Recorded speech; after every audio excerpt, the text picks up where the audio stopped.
রাত পোহালেই 15ই আগস্ট, ভারতের স্বাধীনতা দিবস।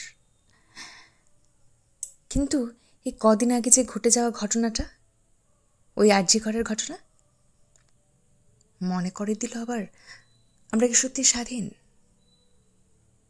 নির্ভয়ার ঘটনা, পার্ক স্ট্রিটের ঘটনা বা কামদুনির ঘটনা আবার মনে করিয়ে দিল সেই সব স্মৃতিকে।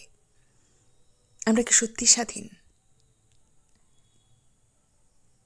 যে ভারতে নারী মূর্তির আরাধনা হয়, সে ভারতেই জীবন্ত নারীর বলাৎকার হয়। চমৎকার না আমাদের সভ্যতা?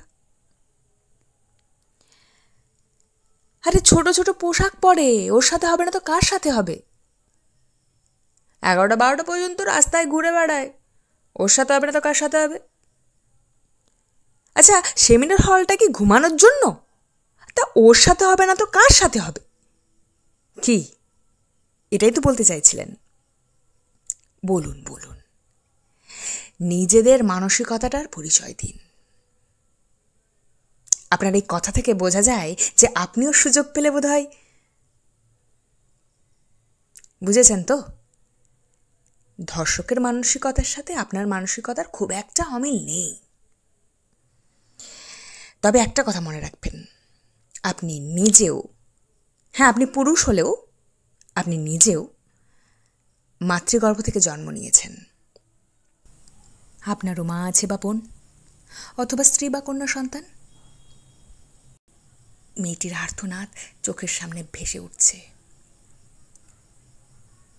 রাতে ঘুম ভেঙে যাচ্ছে জানেন তো, গায়ে কাঁটা দিয়ে উঠছে। সবাই একসাথে গর্জে উঠুন, সময় থাকতে থাকতে গর্জে উঠুন। মেয়েটি যেন সুবিচার পায়, তার বাবা মা যেন সুবিচার পায়।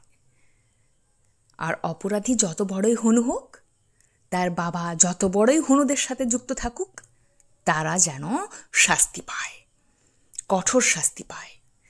এমন শাস্তি দেওয়া হোক যাদের এরকম বিকৃত মানসিকতা এখনো রয়ে গেছে, তারাও ভয়ে কাঁপে।